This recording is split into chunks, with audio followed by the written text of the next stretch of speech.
One day in the bar on a Friday night, there was some fat dude in the corner of the bar, you know, wearing a flight suit. I'm going, who the heck's that? And he goes, oh, they're F-4 pilots. I go, F-4 pilots? We flew F-4. So I went over there, talked to this guy, and he basically looks at me and goes, man, you're not going to get this job. We stay here till we drop dead. So, you know, the openings are few and far between. And I go, man, this guy's sort of rude. And I sort of forgot about it. And 5 years later, here I am, one of those rude dudes, you know. It's sort of ironic how it all comes back around. Every day, this Center for Tactical Air Support launches and retrieves hundreds of combat sorties. We represent a lot of people that want to kill us because they wish they were in that position, you know, obviously. The ironic part's not necessarily the F-4 pilots, it's the F-4 fanatics, we call them. You know, they're just all over the place.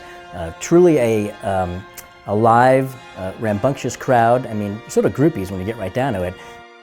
And they run the gamut from young people to old people. It's not just Vietnam veterans, it's youngsters that have gotten bitten by the bug for whatever reason, because they live by a base, you know, and say, when I was a kid, these things are flying over, and you know, the jet engine sound is very unique. And they go to an air show and they hear those things again, and it just brings back memories. For them, obviously Vietnam veterans, a different story. You've got the Vietnam guys, that's understandable when a Vietnam guy comes up, Army or Air Force, and tells their story. Army guys especially, man, those are the guys that, you know, cry and pet the jet and go, man, that thing saved my life.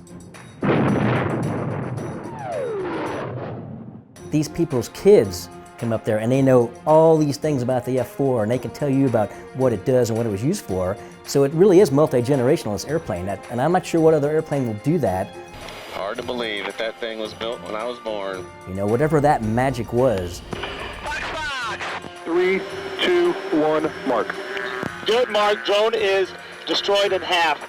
It really lets you know how much of a following this airplane has and how big a deal this last flight really is for them, you know, and again, we're here for those people. So in that respect, it's humbling, it's exciting, not really sad, because in the military you get used to a lot of laughs. So in that respect, you're used to that kind of stuff, but this really is special, and we can feel that.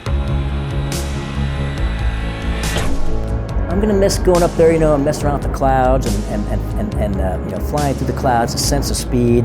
You know, going to Albuquerque, it's always, as a pilot, you always get that thing where you're driving with your wife and it's like, holy crap, 3-hour drive to get to Albuquerque. And then you look at her and go, man, if I was in the F-4, I'd be here in 10 minutes. You know, I'm gonna miss that stuff, getting around. There's no better way to fly around the country than fighter air, and especially these last 6 months with the F-4. I mean, it was a rock star, and we got to be the posse bringing that thing around to all these people, and it was a hoot. Cheers.